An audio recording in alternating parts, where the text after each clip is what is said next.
ইতিমধ্যেই কিন্তু 3টি মামলা দায়ের হয়েছে। একটা পুলিশ স্বতঃপ্রণোদিত মামলা করেছে, 2টি মামলা মমতা বন্দ্যোপাধ্যায় অভিযোগ করেছেন, একটা শেক্সপিয়ার সরণি থানায় এবং আরেকটি করেছেন একেবারে যেটা ইলেকট্রনিক্স কমপ্লেক্স থানায়। এই গতকালকের ঘটনাতে কোন কোন মামলা এখনো পর্যন্ত দায়ের হয়েছে আমি এই প্রতিবেদনে রাখবো। তারপর আমি সিপিআই এর প্রতিনিধির কাছে আসছি। কয়লা পাচার মামলায় আইপ্যাকের কর্ণধার প্রতীক জৈনের বাড়ি ও সেক্টর 5-এর অফিসে ইডির হানা। খবর পেয়ে 2 জায়গায় মুখ্যমন্ত্রীর পৌঁছে যাওয়া, সবুজ ফাইল হাতে তাঁর বেরিয়ে আসা। সব মিলিয়ে বৃহস্পতিবার দিনভর নাটকীয় পরিস্থিতি ঘিরে উত্তাল জাতীয় রাজনীতি। এরপর একদিকে যখন প্রেস রিলিজ প্রকাশ করে কাজে বাধা দেওয়ার অভিযোগ তুলেছে ইডি, তখন অজ্ঞাত পরিচয় ইডি আধিকারিক ও সিআরপিএফ এর বিরুদ্ধে শেক্সপিয়ার সরণি থানা ও বিধাননগরের ইলেকট্রনিক্স কমপ্লেক্স থানায় 3টি মামলা দায়ের হয়েছে। এর মধ্যে 2টি মামলাই দায়ের হয়েছে তৃণমূল নেত্রীর অভিযোগের ভিত্তিতে এবং তৃতীয় স্বতঃপ্রণোদিত মামলা দায়ের করেছে পুলিশ। সূত্রের খবর, বৃহস্পতিবার রাতেই শেক্সপিয়ার সরণি থানায় জোড়া মামলা দায়ের হয়। একটি মমতা বন্দ্যোপাধ্যায়ের ইমেলে পাঠানো অভিযোগের ভিত্তিতে, অন্যটি পুলিশ স্বতঃপ্রণোদিতভাবে মামলা দায়ের করেছে। ভারতীয় ন্যায় সংহিতা অনুযায়ী হুমকি, চুরি, অনধিকার প্রবেশের অভিযোগের ধারা দেওয়া হয়েছে। এর মধ্যে চুরির অভিযোগ 303-এর 2 নম্বর ধারা জামিন অযোগ্য, পাশাপাশি তথ্য প্রযুক্তি আইনেও ধারা দেওয়া হয়েছে।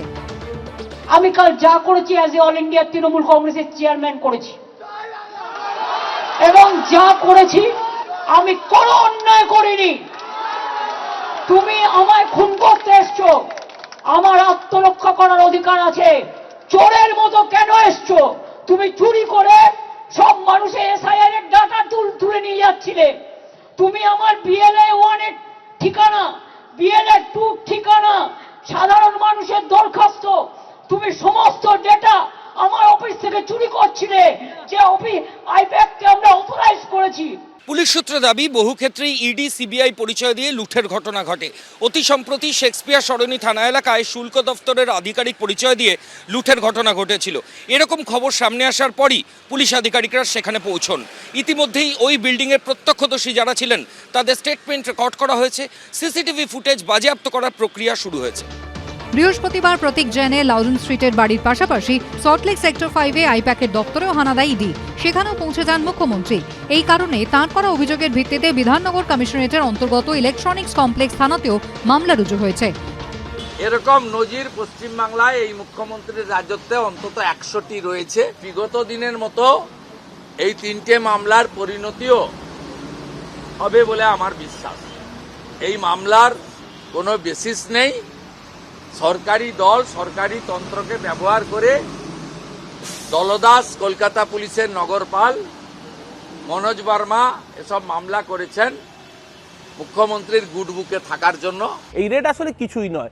ভোটে তৃণমূলের সাথে পারবে না, রাজনৈতিক লড়াইতে পারবে না, তাই পলিটিক্যালি এজেন্সিকে ব্যবহার করে যত রকমের অসভ্যতাম করা সম্ভব অমিত শাহ এবং তার বাহিনী সেই কাজ করছে। কিন্তু ওই যে যতই করো হামলা আবার জিতবে বাংলা, যতই পাঠাও ইডি নবান্নে ফের দিদি। অন্যদিকে বৃহস্পতিবারই ইডির তরফে প্রেস বিবৃতিতে দাবি করা হয়, মমতা বন্দ্যোপাধ্যায় প্রতীক জৈনের ঠিকানায় আসেন এবং মূল প্রমাণ, ইলেকট্রনিক ডিভাইস সহ গুরুত্বপূর্ণ নথি নিয়ে বেরিয়ে যান। এরপর মুখ্যমন্ত্রীর কনভয়ে আইপ্যাকের অফিসে যায়, যেখান থেকে মমতা বন্দ্যোপাধ্যায় ও তাঁর সহযোগীরা এবং রাজ্য পুলিশের কর্মীরা জোর করে নথি ও বৈদ্যুতিন প্রমাণগুলি সরিয়ে ফেলেন। এই ঘটনায় সিবিআই তদন্তের দাবিতে আবার হাইকোর্টে মামলা করেছে ইডি। ময়ূখ ঠাকুর চক্রবর্তী, আবির দত্ত, উজ্জ্বল মুখোপাধ্যায় রিপোর্ট, এবিপি আনন্দ। রবিশঙ্কর প্রসাদ বলছেন মমতা বন্দ্যোপাধ্যায়কে এই রাজ্যে একটা সঠিক তদন্ত হতে দেবেন না। আমি বলছি কেন্দ্রীয় এজেন্সিগুলোকে এতটা অসহায় সৈকত, মানে কোনো একটা কেন্দ্রীয় এজেন্সি তারা সুষ্ঠুভাবে তদন্ত করতে পারবে কিনা সেটা নির্ভর করবে রাজ্যের মর্জির ওপরে, রাজ্য সরকারের মর্জির ওপরে, মমতা বন্দ্যোপাধ্যায়ের মর্জির ওপরে। এরপরে তুমি কি প্রত্যাশা করো কোন কেন্দ্রীয় তদন্তকারী সংস্থা এখানে সুষ্ঠুভাবে তদন্ত শেষ করতে পারবে? একদম সুব্রতা, দেখো আমরা তো এই রাজ্যে 19 অব্দি বিরোধী দলে শক্তিশালী অবস্থানে ছিলাম, 21 অব্দি প্র্যাকটিক্যালি বিধানসভায়। আমরা সারদা, নারদা, রোজভ্যালি একের পর এক চাকরি চুরিতে আমাদের আইনজীবীরা মামলা লড়ে তৃণমূলের নেতাগুলোকে জেলে ঢোকাতে পেরেছিল। আজকে কি অসহায় অবস্থা ভাবো, এই দিদি ইডি মোদির এই যাত্রাপালার মাঝখানে দাঁড়িয়ে আমাদের তো দিদির যা ভাষণ শুনলাম তাতে বুঝতে পারলাম এই রাজ্যে তৃণমূল দলের আর কোনো রাজ্য সভাপতি, সহসভাপতি আর কেউ নেই, সব আইজি, ডিজি এরা হচ্ছে তৃণমূলের সহসভাপতির ভূমিকায় অবতীর্ণ হয়ে গেছেন। আমরা তো এতদিন দেখতাম তৃণমূলের লোকাল ব্লক প্রেসিডেন্টের ভূমিকায় ওসি ভূমিকা পালন করে, আর আজকে আইপিএস অফিসাররা তৃণমূলের নেতার ভূমিকা পালন করছে। আর তৃণমূলের তো আর কোনো পার্টি অফিস নেই, কালীঘাট, এই তপসিয়া এগুলো আর নেই, সব আইপ্যাকে চলছে। বিডিও অফিসগুলো তালা মেরে দেওয়া হোক, লোকাল থানাগুলো তালা মেরে দেওয়া হোক, আইপ্যাকের কাছে এখন সব চিঠি চাপাটি সাধারণ মানুষ করবে। আমি বলছি শুভেন্দু অধিকারী 2020 সালে কোন দল করতেন? তৃণমূল কংগ্রেস। এই কয়লা পাচারের মামলা 2020 সালে। আজকে মমতা বন্দ্যোপাধ্যায় বলছেন কয়লার টাকা শুভেন্দু অমিত শাহের কাছে পাঠান। তাহলে কি দিদিমণি ট্রেনিং দিয়েছিলেন কয়লা পাচারের টাকা শুভেন্দুর মাধ্যমে অমিত শাহের কাছে পাঠাতেন? এই জগন্নাথ বাবু RSS আর দিদিমণি কালীঘাটে মিটিং করাতেন, আর আজকে এই জগন্নাথ বাবু বিজেপির নেতা ছবি কথা বলে। ভাই 2014 এই আইপ্যাক বিজেপির টিম ছিল, আজকে দিদির টিম হয়েছে। কেন গতকাল অঙ্কন প্লিজ আমার এক সেকেন্ড, অঙ্কন আমার গলাটা খারাপ, এক মিনিট। আমি বলছি গতকাল অঙ্কন এক লাইন প্লিজ। গতকাল সন্ধ্যাবেলা মাননীয় মুখ্যমন্ত্রীর পার্সোনাল IPS পুলিশ নিরাপত্তারক্ষীর যে দায়িত্বে থাকা অফিসার, তিনি কেন নাড্ডার হোটেলে গেছিলেন? এর উত্তরগুলো কারা দেবে? এই দিদি মোদি সেটিং এর মাঝখানে এই রাজ্যে একটা দুর্নীতি তদন্ত হবে না। আমরা প্রথম থেকে বলছি চোরেদেরকে তাড়াতে এই রাজনৈতিক দলের সঙ্গে কার সেটিং আছে আমরা জানি না, কিন্তু আমাদের প্রশ্ন হচ্ছে একটা তদন্ত যখন চলছে সেই তদন্তটা সুষ্ঠুভাবে হবে না কেন?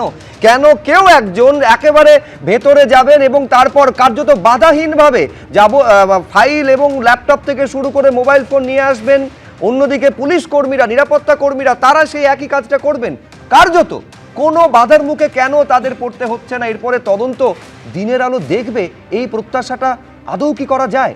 দেখুন, গতকাল থেকে বারবার ফাইল কথাটা সংবাদ শিরোনামে চলে আসছে। CPM এর চাকরি দুর্নীতির ফাইল তিনি প্রকাশ করবেন বলেছিলেন। গতকাল মমতা বন্দ্যোপাধ্যায়কে দেখা গেল সবুজ ফাইল হাতে তিনি বেরিয়ে আসছেন।